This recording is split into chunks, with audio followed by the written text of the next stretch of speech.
Ayaw niyo po ba talaga na ihatid ka na namin sa inyo? Secondary sponsor ka ba sa akin pag nakauwi ako? Sa pagbisita naming muli ngayon kay Nanay Nonay ay sinubukan ko na naman siyang muli na tanungin ang mga bagay nito. Naintindihan ko rin sila kung bakit hindi na nakakapunta rito. Dahil siguro ng kahirapan. Sa huling pagkakataon, mapapapayag na kaya natin si Nanay Nonay na umuwi sa kanila. Ngayon, andito kami kay Nanay Nonay. Galing po kami doon sa bahay na ni Commander, pabahay ni Commander na inalisan ng kanyang beneficiary. Binisita po namin. Ito yung isa sa mga pabahay ni Commander o naging pabahay ng aming team na iniwanan ng mga beneficiary. Na dito kung saan na gustong patirahin pansamantala si Nanay Nonay.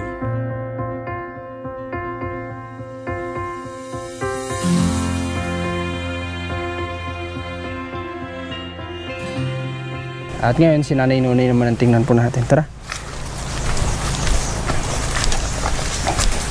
Kaya mo dito magbaba? Magulias. Yan na. Tara. Ano kaya?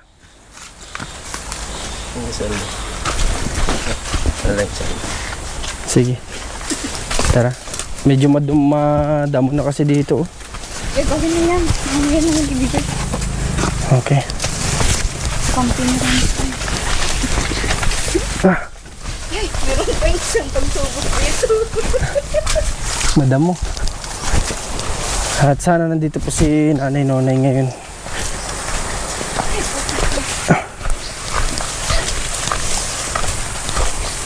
Oh, mga gaganda na yung ano niya. Mga tanim niya na ano, na kamote. Ayan, tubo na. Kasi yung kamuting kahoy, di ko alam kung nabuhay. Ay, nabuhay. Ayun o, may mga ano na, dahon. Tao po! Tao po! Nanay! Nanay Nonay! Nanay! Siguro by pagbalik namin, siguro naka-shipping na yung ano yung in-order natin na higaan para kay Nanay Nonay. Wala kasi dito sa Kapalonga. Nagkakaroon lang tayo ng chance na makabili ng mga gamit sa kagaya ng pinamimigay natin.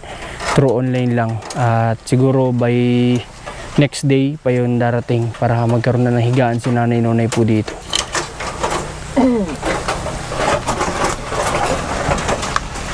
Nay!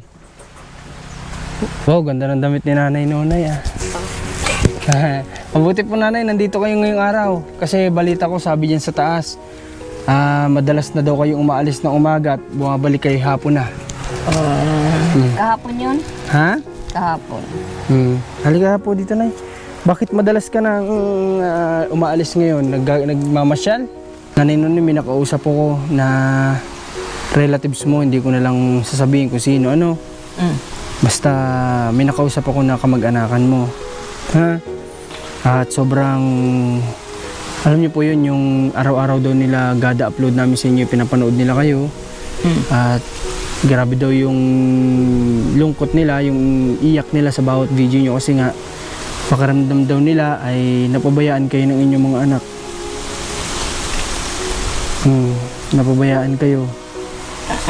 Tapos ayun, sinasabi nila na ikamusta namin sila sa inyo. Kumbaga sa ngayon daw wala pa din silang magawa kasi nga sila ay man din ay kulang na kulang. Okay, Nanay, tinatry ko kasing kontakin yung yung anak mo kasi di ba sabi mo gusto mo makausap? oo. Kaso nga lang hindi naman po nasagot. Kanina pa pong umaga namin tinatry tawagan kasi nga sabi ko para pagpunta ko dito ready na para kakausapin mo na lang. Ano masabi mo doon? Hindi naman sumasagot yung anak mo. At dito nga ay medyo naramdaman ko ang pagkadismaya ni Nanay Nonay sa aking sinabi. Wala siyang response kung anong... Wala pa rin po Nanay ay. Baka hindi siya. Ang sa akin lang dito mga kababayan, yung parang hindi naman po sa inaano natin yung mga anak ni Nanay kasi yung nga nagihirap din naman. Pero magkakaiba lang siguro talaga ang tao. Kasi kung ako yun nasa sitwasyon siguro, unang beses pa lang na mapanood ko nga si nanay na alam kong nandito, baka po wala man akong pera pero dumiskarte na agad ako para lang mapuntahan ko yung nanay ko dito. Para lang masundo ko siya dito. So until now, wala pa rin po kasing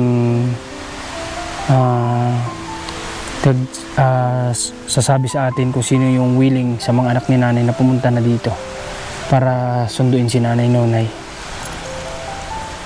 Pasensya ka na nanay ha. Okay lang. At hanggang ngayon ganito pa din yung sitwasyon natin, wala pa din. Ha? Okay. Naiintindihan ko kayo. Yung mga anak mo, naiintindihan mo ba? Naiintindihan ko rin sila. Kung bakit hindi na nakakapunta rito. Dala siguro ng kahirapan. Okay, naunawan pa rin ni nanay. Pero ayun nga, talagang magkakaiba lang talaga siguro din ang personality ng tao. Kasi marami din, hindi lang ako. Siguro kahit sino, kapag nakita mo yung nanay mo na nasa ganitong sitwasyon, hindi mo yan, nasakit sa dibdib niyan kapag nakita mo na nagtitiis yung nanay mo sa ganito, di ba? Ako man din, kahit walang-wala ako talaga, gagawa ko ng paraan para mapuntahan ko dito yung magulang ko at may alis ko dito sa ganitong sitwasyon. Na kahit pa paano, nababantayan ko, na kahit pa paano, alam kong nasa poder ko. Kamusta ka naman nanay dito? Upo tayo, nay. May upuan ba tayo? Halika. Saan tayo pwede maupo, nay? Dito na lang tayo. Halika dito. Kamusta ka naman po, nay? Ha? Ito, kahit na maraming dagok sa buhay, tinitiis ko pa rin. Nanay Nonay, Bahagi yan ang buhay ko. kung tatanungin kita nanay Nonay, gaano mo kamiss yung mga anak mo? Pantay. Paanong pantay po, nay? Sa sarili ko. Pantay kong binabasihan ko. Ang daigdig ko kung bakit. Nalulungkot ako sa kanila. Binibigyan ko rin potensyal yung sarili ko kung bakit ako nandito sa lugar na ito. Patay kayo. Alam ko nanay Nonay, gusto mo ding makausap yung mga anak mo kasi nga gusto mong malaman kung anong update sa asawa mo, di ba? Kung buhay pa ba yung asawa mo. Oo, di ba? Nabanggit ko. Kaso nga lang, wala pong sagot sa ating message. Kasi nga ngayon gusto ko makausap sana ni nanay Nonay kasi pinangako ko yun sa kanya na pagbalik ko dito, makakausap na niya yung anak niya ng personal kasi yun yung gusto niya makausap. Ito po bang babae nanay, ayaw niyo bang makausap? Yung babaeng SK yun eh. Gusto niyo pa ba, siya ba, ayaw niyo ba siya makausap? Makunta ka mo ba? Kasi ibinigay sa akin yung mga Facebook nila lahat nung kamag-anakan nila. At sabi niya po, willing siya na ibigay lahat ng Facebook account, kung ano yung totoong Facebook account ng mga anak ni nanay Nonay. At nasa akin na yun nga lang, wala pa rin response. Okay, ganito na lang nanay Nonay. Okay, may good news pa rin ako kay nanay Nonay. Kahit na may bad news tayo, may good news pa rin. Nanay Nonay, nanggaling na kami doon sa paglilipatan mo. Ha? Na bahay. Konting-konting panahon na lang po yung binigay ni Commander na palugit doon sa kanya mga beneficiary. At once na hindi dumating, agad-agad po ililipat na natin si nanay Nonay doon. Hindi ko lang sa inyo pinakita kanina yung bahay, pero alam ko maraming nakakaalam ng bahay na yun. Yung mga nakapanood po doon po sa vlog ni Commander sa kanyang beneficiary noon, alam ko po na alam nyo yung bahay na tinutukoy ko. Diba nanay? Okay. Ilang araw na lang nanay ha, tis-tis na lang. Kunting-kunti na lang ha. At yung higaan mo, baka mali natin sakto. Pagdating at may lipat ka na namin, di doon ko na dadalhin. Ano? Para may higaan ka na doon. Ha? Okay, ito po yung, may tutulong lang natin kay nanay Nonay hanggang sa nandito po siya. Yung gawa ng paraan lahat ng bagay-bagay. Kagaya nito, yung tinitirhan niya, gagawa natin ng paraan na may lipat si nanay Nonay dun sa pabahay ni Commander na iniwan ng beneficiary. Anong pinagkaabalahan mo, nanay? Nag-uugasan mga kaldero. Ha? Pero uling na yung aking kaldero eh. Kaya naghugas ako ng mga kaldero. May iba pala ako, nanay. Anong inalmusalan mo kanina? 2 pirasong yung cake ba yun? Tapos ano, kape, ganyan. Yung Lucky Me. Nag-noodles ka. Okay. Nanay Nonay. Huling pagkakataon po tatanungin kita ulit. Last na po ito ha.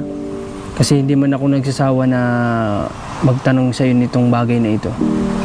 Ayaw mo po ba talaga na ihatid ka na namin sa inyo?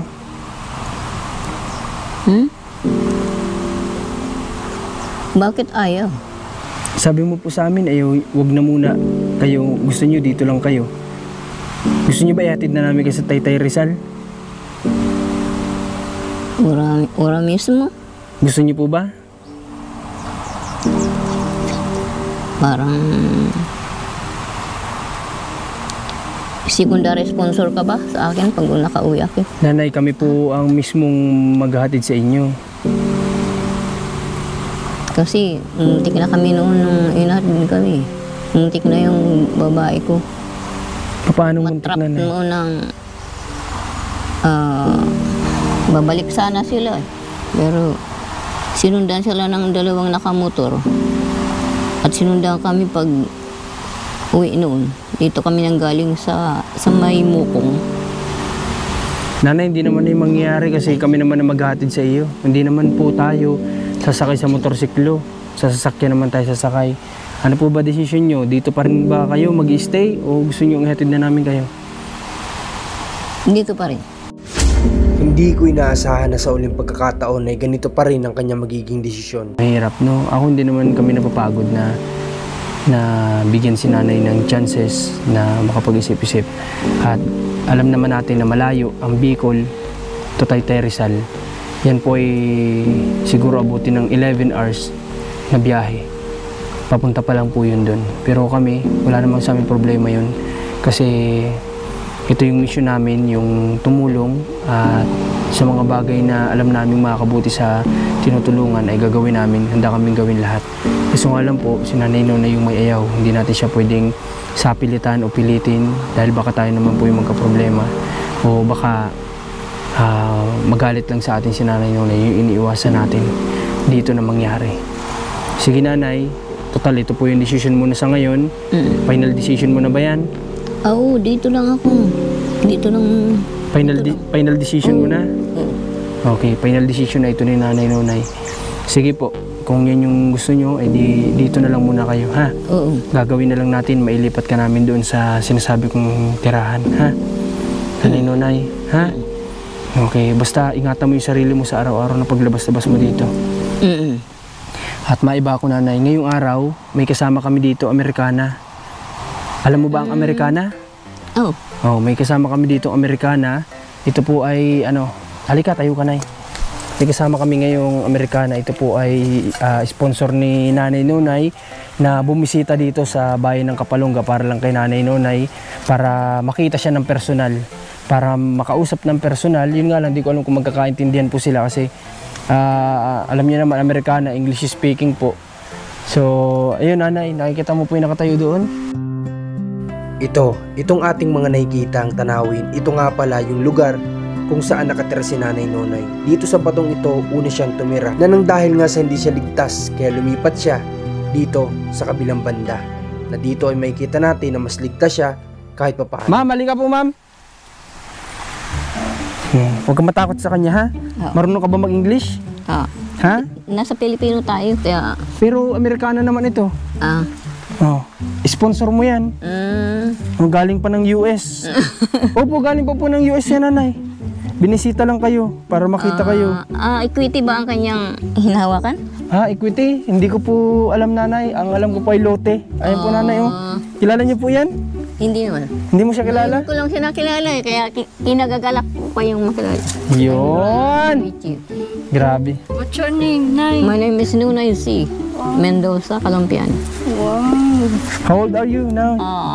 62. 62. 62 years old? Really? I have a gift. See? You have gift. Thanks.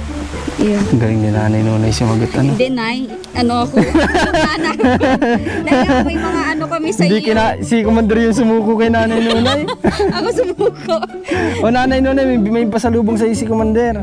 Nay, Si Mrs. ko po ito, Nanay. Oh. Oh, si Mrs. ko po ito. At may dala siya sa iyo pasalubong. O, sige, kayong bahala mag ano. Oh. Tingnan mo. Ito, pero okay lang ito. Tingnan mo, Nanay, kung bagay sa iyo yung mga damit na dala ni Commander. Wow, may ano Mga to. bagong damit.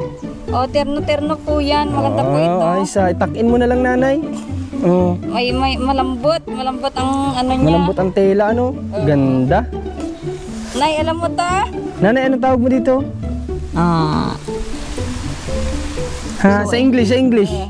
Anong tawag sa English? Nito. Ano? Sige daw, kung talagang alam mo anong tawag sa English, oh.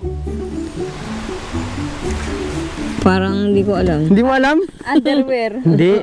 Butterfly. Ayan, oh.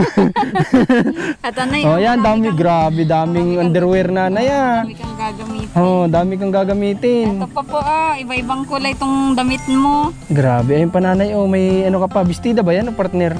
Terno yan. Ay, terno. Pajama. Pajama. O, pantulog mo, Nanay. Pwede mo din panlakad, oh. Tanggalin mo yung ano niya at pajama yung... Pajama pala ito, Nanay. Oh. Oh, Kasya kaya ito sa iyo, Nanay? Hanggang dito sa liig. kasya yan. Ay, maano pala si Nanay. Maliit pala si Nanay Nunay, pero kaya yan, Nanay. Ano? Kaya yan ni Nanay Nunay masuot. Basta't ano lang, ayan, pwede naman itak-in. Oh. Hindi naman sobrang haba, oh. Mga 2 dangka lang naman yung haba. Oh, Ito pa, grabe dami naman yan. Oh. Ito pa, Nanay. Oh, ha? Oh, Ito sakto din sa iyo ito. Oh, ayan. Para po marami kang suotin, hindi po pa ulit-ulit ang iyong sinusuot, di ka laban-laba. Oh, ganda ng kulay, Nanay. Yung ano? Anong kulay ito? Blue? Oh, galing ni Nanay Nunay. Sky blue? Sky blue. Oh, ayan. Oh, ang dami. Ang dami pala niyan. ito pa. Oh, ito pa. Oh, pajama ulit. Tay-tay ito, RTW. Ha? Arte daw. Anong gusto mo sabihin, Nanay Nunay, sa ano? Oh, lagyan natin dito. Oh. Lagyan natin dito sa lagayan mo. At para hindi mo hawak-hawak at mabigat. Dami. Grabe. Dami pa sa lubong sa'yo ni Commander. Anong gusto mo sabihin, Nanay, kay Commander? Salamat sa pagtanggap mo sa akin bilang ginagagalak ko kayo makilala sa mga araw na ito.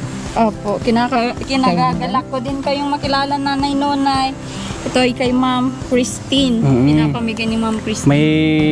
May sponsor si Commander na gusto din pabahagian si Nanay Nonay ng blessing. Kagaya niyan, magagamit ni Nanay Nonay sa pang-araw-araw. Ano? Okay, Nanay? Oh. Okay, sige.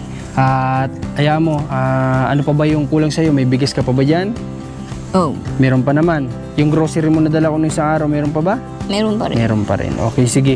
At mga kababayan, salamat ulit sa, anong pangalan? Bigyan natin ng cash si Nanay. Yun, oh, may cash pa, Nanay, oh. Oh, ito ay Oh, ano, lagay mo yung kamay mo, Nay. Lagay mo yung kamay mo. sukli nung ano. Ipakilala mo sa kanya kung sino yung tao sa pera. Kaya alam ni Nanay yan. Sige, tingnan nyo nga, Nay, kung sino yung tao sa Baliktad pera. mo, sino yan? Oh. Sino? Ferdinand Romualdez Marcos Jr. Yan yung sumusunod sa'yo sa CR. Sabi mo? Yan ba yun? Marunong si Nanay, si Ferdinand nga. Kabisado ni Nanay. Oh, sige, Nanay, lagay mo ang pera mo. Sabi sa'yo, alam ni Nanay yung mga tao na yun sa pera. Yan, Nanay, pandagdag mo lang yun sa panggastos-gastos mo, ha? At meron ka pa namang groceries, may mga bigas ka pa naman, para may panggastos ka din, ha? Opo. Anong pangalan ni Ma'am? Christine. Anong gusto mo sabihin naman kay Ma'am Christine? Ma'am Christine, saan po kayo nakatira? Hindi yan si Ma'am Christine, si Commander yan. Yung nagpabigay, Yung nagpabigay sa iyo. Ako lang yung daan. Oo. Mayroon similar yung mukha mo sa anak ko ng Maria Christine. Aba. Nagsabi ako, Ma'am Christine. Kamukha ng anak mo? Kahawig siya. Kahawig. babae Hindi ko. kaya ito na yun? Siya kaya. Siya kaya? Baka siya na yun. Baka ako Hindi yun, ba? Nay. Pwede din naman. Pwede mo din maging anak, ano? Hindi ko na asawa, kapatid ko na ngayon. Okay. O sige, Nanay Nonay, ngayon po ay binisita ka lang namin kasi nga dumaan din kami dun nga sa bahay ng beneficiary ni Commander. At sabi ko, total dito na rin naman kami dumaan, didiretso na kami dito at nang maiabot din ni Commander yung blessing na gusto niyang iabot kay Nanay Nonay. Kaya andi dito din siya kasama namin ngayon. O sige Nanay, magpahinga ka po ha, huwag ka muna lalabas ngayon ha. Salamat ha. Kunin ko muna itong microphone ha. Huwag ka muna alis ngayon. Ha? Hindi. May mga pagkain ka pa naman yata, ingatan mo po yung sarili mo dito. Ha? O, pasok mo na sa loob itong blessing. Ha? Libang-libang na lang, nananim ako dyan. Grabe ang pananim ni Nanay. Galing. Salamat ma'am. Nanay, pwede na ba kaming mag-ani dito sa pananim mo? Kakatanim lang yan. Ha? Oh, Pwede na bang anihin yan? nagkuha rin ako ng panggulay ko. Yung mga dulo lang siguro. Mga ilang Parang hindi pa yata Nanay nabubuhay, inanihan mo na. Markot ang tawag nun. Anong tawag doon? Markot yung Anong Markot? Ano yun? Baka Marcos. kukuhanan mo ng bahagi ng kanyang buhay. Okay. Yung ba Nanay, tubo na ba yun? Oh. Tubo na yun, yung mga nandun. Tingnan nga natin saglit, talaga.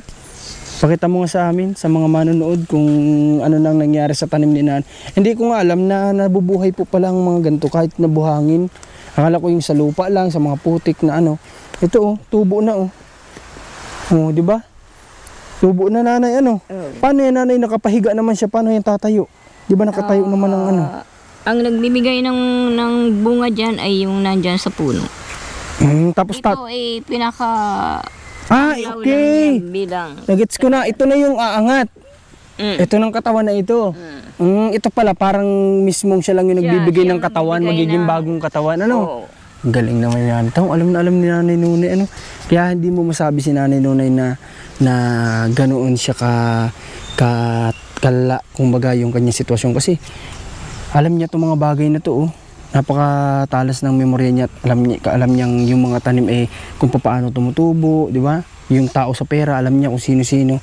Okay, Nanay, salamat at pinakita mo sa amin itong mga mo sana. Balang araw, maani mo itong pinaghirapan mo At hindi madali ito ng bagyo. At pag may gantong buwan, nagtatagbagyo na dito sa atin. At salamat din nga pala, shoutout din sa may-ari nitong lupa ulit na hinahayaan si Nanay dito. Buti hindi rin ako inabot dito ng ng bagyong Karina. Karina, kailan yun? Alam ni Nanay Saan mo nalalaman niya Nanay? Sa radyo? Sa radyo. Galing naman ni Nanay. Bagyong Karina. Ako nga di ko alam yun na may bagyong Karina pala. Pero si Nanay alam niya. Nakalimutan ko lang siguro yung gamot ko. Mamaya inom akong gamot. Sige po Nanay ha. Buti nga hindi ka dito inabot ng Sabi ko kasi safe talaga dito si Nanay kumpara sa bahay niya dun. Kasi dito mataas to. Hindi basta-basta dito umaakit ang tubig. Napakaganda ng lugar. Mamaya subukan namin ipakita ito. Na huwag akong pabayaan. Tama Nanay, mag-pray ka lang na mag-pray araw-araw ha. Huwag mo kakalimutan mag-pray araw-araw. Nanay, may sa huling pagkakataon, anong gusto mo sabihin sa lahat ng mga anak mo? Ilan po ba ang anak nyo? 8 sila. 8 sila lahat? Ito yung masakit, 8 pala. Pero ni isa wala man lang gustong pumunta dito. Grabe naman. Sige po Nay, ano pong gustong sabihin nyo sa anak nyo? Kung diyan lang kayo, ha? Hindi ka, kaya pala kaya pala Nanay hindi ka susunduin. At sabi mo doon lang sila. Anong gusto mong sabihin? Sige, tuloy nyo po. Diyan lang kayo mga anak ko. Maria Christine, Clifford, Mark Anthony, Dave,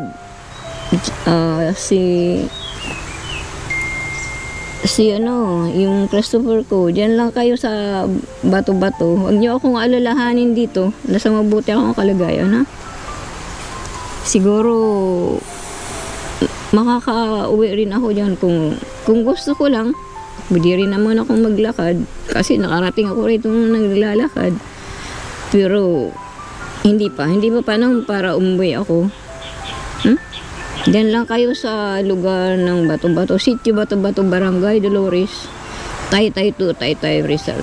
Dahil maraming mga problems nang dumarating dito rin sa lugar ng nasa Kapalungga ako sa pag-iingat ng Delmarca. Okay. Salamat kay Nanay, pati may-ari, kilalang kilala ni Nanay. Sige po Nanay, sa ngayon, huwag nating pursahin si nanay. Sabi ko nga kanina, huwag natin pursahin, lang natin siyang, baka mas feel niya na nare-relax siya dito sa bayan na ito o dito sa lugar na ito. Mas feel niya na dito panatag ang kahit pa paano ang pag-iisip niya kumpara doon. Siguro yun na lang isipin natin siguro, kasi yun naman talaga yung reason siguro ni Nanay Nonay. Okay, sa mga anak ni Nanay Nonay, sana kahit po na nandito kami, sana ay bigyan nyo ng konti ding panahon si Nanay Nonay. Bigyan nyo din ng konting effort yung magulang ninyo. No po, kahit na nandito kami na tumutulong po sa kanya sa abot ng mga kaya namin, bigyan nyo rin sana siya ng oras at pagmamahal. No, yun lang po. Ayun man lang, ako mismo yung kontakin nyo, napakalaking effort na nun. Para sa akin, effort na yun. Yung ako i-kontakin nyo mismo, hindi po yung ako pa yung naghahanap isa-isa. Diba? Yung ako mismo yung i-kontak kung talagang concern sa magulang. Yung ako man lang mismo yung i-kontakin po ninyo, kausapin na gusto ko makausap si nanay, pwede po ba? Malaking bagay na po yun para hindi po ako nahirapan maghagilap. Okay, so sige, Nanay Nonay, saan kayo pupunta muna kami, ha? Basta nanay, mahal na mahal ka namin, ha? Huwag kayong mag-alala. Okay, mahal na mahal ka po namin, huwag kang mag-alala na nandito lang kami. Lahat po ay may pagtutulungan sa daigdig natin. Okay, andito lang kami, ha? Okay, kaming mga anak mo dito sa Kapalunggan, dito lang, ha? Okay, na, sige po, pasok ka na. Susuotin mo yan, nanay, ha? Ang bagay yan sa iyo.